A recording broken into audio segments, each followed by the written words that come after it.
Bonjour, ici Shindero pour une petite vidéo. Alors, je précise, cette vidéo a été faite pour la fin de saison des Pokéthéories de Flomars. Donc voilà, je parlerai de Flomars un peu plus tard et j'aimerais poster un peu mon avis sur Eternatus. Alors Eternatus, Pokémon Dragon de la 8G et Pokémon au design très étrange, comme ce petit dragon. Oui, c'est un dragon. Je l'ai mis là juste parce que c'était un dragon très étrange et tout était là. Il a le type, attends, par exemple. Désolé, le type poison. Oui, c'est un dragon. Je l'ai mis là juste parce que c'était un dragon très étrange et tout était là. Il a le type, attends, par exemple. Désolé, le type poison dragon, un double type qui n'est pas original à ma connaissance. Moi je me souviens d'un Pokémon qui était poison dragon, mais je ne me souviens pas du tout. Original. Non, c'était Dragon Spectre. Un nouveau type très original, par contre, c'est vrai que c'est pas. Peut-être que c'est premier, peut-être que ce ne l'est pas. Mais c'est un double type qu'on voit très rarement. Alors, le jeu nous fournit quasi aucune chose sur Eternatus. On ne sait rien de lui, on sait qu'il n'y aura pas de troisième jeu focus sur lui. Les DLC n'ont pas l'air d'être trop focus sur lui. Le premier DLC était plus focus sur un entraînement et le second risque d'être plus focus sur Silver Roi et le trio légendaire de Galar. Le trio des oiseaux légendaires de Galar. Artigodin, Elector et Sulfura de Galar. Avec un de lui, on sait qu'il n'y aura pas de troisième jeu focus sur lui. Les DLC n'ont pas l'air d'être trop focus sur lui. Le premier DLC était plus focus sur un entraînement et le second risque d'être plus focus sur Silver Roi et le trio légendaire de Galar. Le trio des oiseaux légendaires de Galar. Artigodin, Elector et Sulfura de Galar. Avec cette fois trio légendaire de Galar. Le trio des oiseaux légendaires de Galar. Artigodin, Elector et Sulfura de Galar. Avec cette fois un cycle, un type psy qui est plus fort face au type combat, qui est plus fort face au type ténèbres. Comme les sorteurs. Un cycle qui a été fait aussi en 6G avec la forme finale de tous les sorteurs. Alors qu'est-ce que c'est de lui? On sait qu'il était dans un 9 et quand il est arrivé, ça a commencé avec la nuit noire, ça arrivait. Noir est apparu. Et il a importé le phénomène Gigamax à Galar. On peut voir une forte ressemblance en termes esthétiques avec Necrozma, en termes de couleur principalement en termes de look, un look très polygonal, très étrange, avec beaucoup moins de charisme, avec moins de style que Necrozma, mais bon, hein, on peut pas tout savoir. Ce qui nous laisse poser la question, est-ce qu'il a un lien avec lui? Alors, selon moi, je ne pense pas. Necrozma est une créature qui provient qui provoque de la lumière, et Eternatus, on n'en sait rien de plus. On ne sait moins de choses que Necrozma, et Necrozma est encore couvert de mystères. Par exemple, comment il est noir, tout ça. Pour quel lien qu'il a avec les Gigamax, tout ça. Pas avec les Gigamax, mais avec la Force Z et les cristaux Z ainsi que les gemmes lumière. On ne sait pas grand chose. Alors, qu'est-ce qui pourrait... Alors, un Pokémon dont on sait encore moins de choses que Necrozma, ça c'est un niveau assez inattendu, si je dois le dire. Qu'est-ce qu'on pourrait avoir? Alors, j'avoue, je suis assez neutre sur l'idée. Je ne trouve aucune idée sur Eternatus. Rien du tout. Rien, niet, nada. Alors, avec Gigamax, mais avec la Force Z et les cristaux Z ainsi que les gemmes lumière. On ne sait pas grand chose. Alors, qu'est-ce qui pourrait... Alors, un Pokémon dont on sait encore moins de choses que Necrozma, ça c'est un niveau assez inattendu, si je dois le dire. Qu'est-ce qu'on pourrait avoir alors?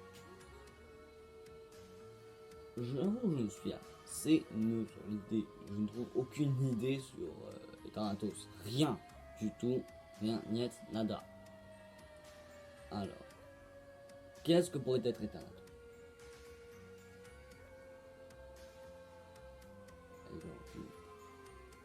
Ce qui est sûr par contre, c'est que la nuit noire a dû provoquer tous les gros impacts qu'on peut voir à Galar. Par exemple, le gros impact d'Air Kinkenham et celui de la route.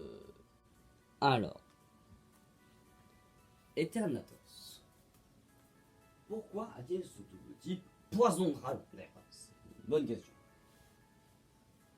Parce que moi je pense que ça doit être plus un rapport avec la corrosion peut-être. La corrosion, l'acide. C'est quand même assez étrange, mais bon. Hein. Soit, peut-être la corrosion, peut-être qu'il a un lien. Peut-être que ça a un lien avec la nuit noire. Peut-être qu'elle provoque un autre effet. Peut-être un virus, dans le genre. Peut-être que Gigamax est peut-être lié à un virus. Peut-être que Gigamax est lié au Pokérus. Hein. Peut-être que c'est une déclinaison mondiale. On ne sait pas. Moi, personnellement, je pencherais plus pour ça. Parce que ce type poison, poison dur à certaines faiblesses psy, pour une raison très simple. C'est une maladie. Les poisons représentent les maladies. Il faut savoir, la médecine a toujours réussi à protéger ça. Mais, alors si on protège comme beaucoup. Donc, alors, qu'est-ce qu'on met? Je pense seulement que c'est je pense que l'origine du Pokérus vient d'Eternatos. D'un son type poison, je dois dire, c'est le type poison qui me donne une idée. Et aussi, ça va expliquer d'ailleurs pourquoi on aurait le phénomène Gigamax. Qu'à la force Z, on vous explique qu'est-ce que on se met. Je pense seulement que c'est je pense que l'origine du Pokérus vient d'Eternatos.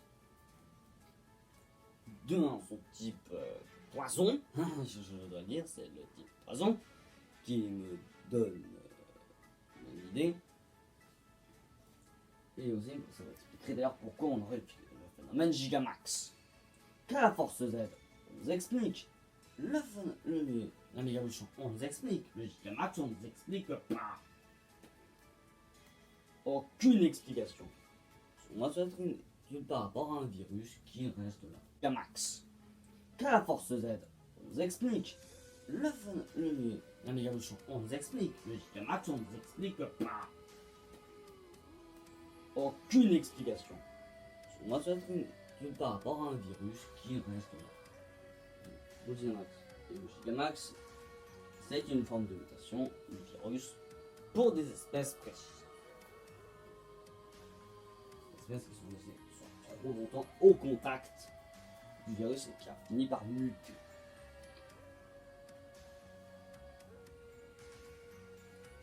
Oui, par exemple, le virus est contagieux. Souvent, le virus n'est pas contagieux.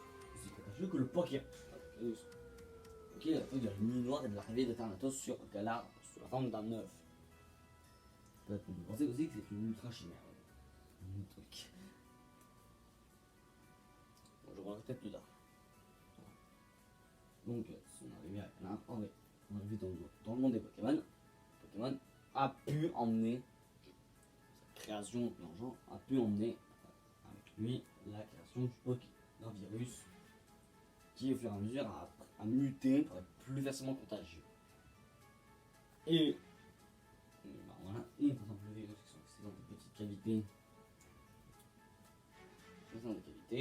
se sont démultipliés et sont devenus contagieux, et les Pokémon qui sont restés trop longtemps en contact de ce virus originel, plus grand, et ceux qui sont et il y en a qui sont restés tellement longtemps, les virus qui ont muté là-dedans, pour avoir une forme spéciale.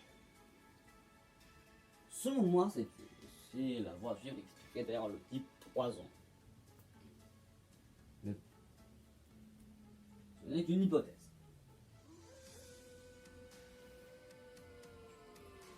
Alors, où vient l'État? Alors, selon moi, vu le design, c'est une ultra chimère. Alors, selon la principale ressemblance avec les Necrozma, le Necrozma tout court de base, fait sens. C'est un. Ça doit être un lien, une ultra chimère, si je connais. Sachant que le Necrozma n'est plus une ultra chimère car il est resté trop longtemps sur Terre. Il a perdu, dans l'anime, ils appellent l'ultra aura, qui est peut-être le facteur qui permet l'Ultra Ball de mieux fonctionner.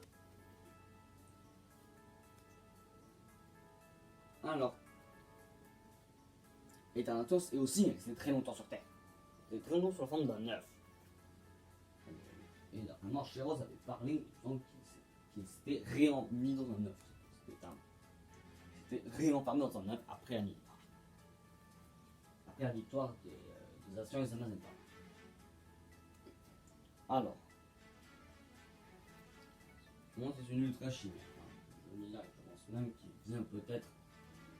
Alors, si on peut peut-être penser que Necrozma est un zéroïde couvert de obsidienne, c'est à dire vous pensez, mais je m'inspire beaucoup des théories que j'ai pu voir sur les ultra qui sont passées dans le temps.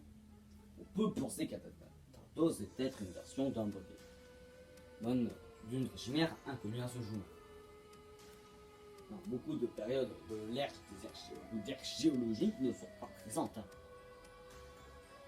Par exemple, on n'a pas le Dévonien, qui est l'époque du Dunkleosteus, et qu'on a peut-être l'époque du fossile eau de Galar. D'ailleurs, je vous ai traité la vidéo du professeur Lapin sur les vraies formes des fossiles. Vu leur design, on n'espère vraiment une vraie forme. Et dans le DLC, on n'a pas le Dévonien, on n'a pas le Jurassique, on n'a pas le. Amagara vient du Crétacé. On n'a pas le Trias, on n'a pas le Permien, on a. Non, en fait, sinon on a Carbonifère. On n'a pas le Cambrien, on n'a pas l'Ordovicien. Car selon moi, Zéro est bien plus. C'est peu. Et son apparence, il faut beaucoup mieux penser au pré-cambrien, c'est-à-dire la période la plus longue géologique de notre Terre, celle qui s'est déroulée de la création jusqu'à l'explosion cambrienne. C'est l'époque qu'on appelle les Métus et les proto-algues. Donc Edatos vient peut-être d'une époque, par exemple, comme le Jurassique. Ouais, c'est bien. Je pense peut-être dû oublier aussi les deux arséniques. Les adultes, c'est nos. Donc alors, on est bien peut-être du Jurassique ou peut-être du Crétacé, vu son apparence, il me fait étrangement penser à un mosasauridé ou à un reptile marin de base. Vraiment penser à un reptile marin de base. Peut-être lui, sauf que là, en fait, en traversant l'ultra brèche, il a peut-être eu un. Peut-être qu'il a été. Son corps a été changé. C'était juste un. Peut-être qu'il c'était dans un œuf, qui justement le changement d'air, l'espace a changé le métabolisme du Pokémon pour devenir ce qu'il en est. Voilà. Bon.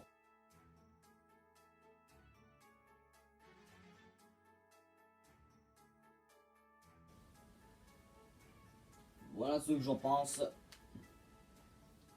Voilà ce que je pense d'Eternatus.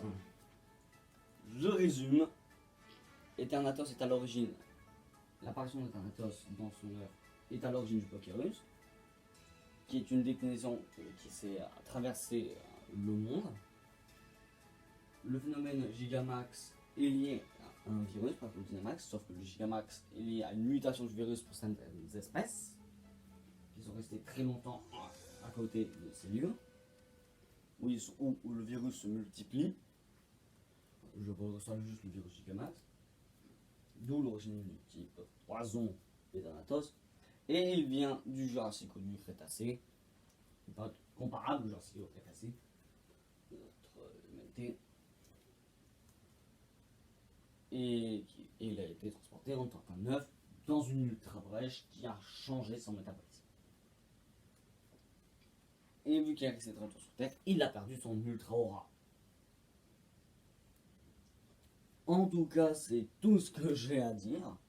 Alors, j'aimerais vous faire connaître la série Poké Theory de Flomax. Alors, je vais pas me montrer, mais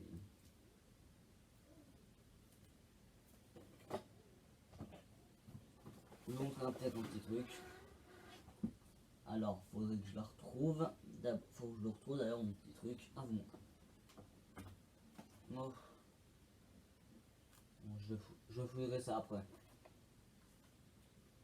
Alors, Flomax est un youtubeur que je connais principalement uniquement pour ses Poké Théories. C'est des théories qui font un peu, qui permettent, oui, bah justement, ça permet un peu d'éclaircir les points d'ombre du jeu avec un peu d'imagination et les éléments qui sont dans les données du jeu, des jeux. C'est vraiment très divertissant, je vous conseille vraiment de regarder, c'est très j'adore. Selon moi, j'avoue, j'aurais bien aimé des épisodes par exemple sur justement les régies. D'ailleurs, petite théorie, j'aimerais bien vous en parler, c'est deux choses que j'ai pu remarquer. Un, les régies. Les régies, actuellement, les 5 régies qu'on connaît sont inspirées d'une ère différente. Les 3 régies originelles, donc ceux de la 3e génération, sont inspirées des 3 ères de la préhistoire de l'humanité, c'est-à-dire l'âge de pierre, l'âge de glace, l'âge de fer. Et les 2 autres, c'est-à-dire Regieleki, pire nom du monde, et Regidrago, que j'avais quasiment deviné. Sérieusement. J'ai des preuves.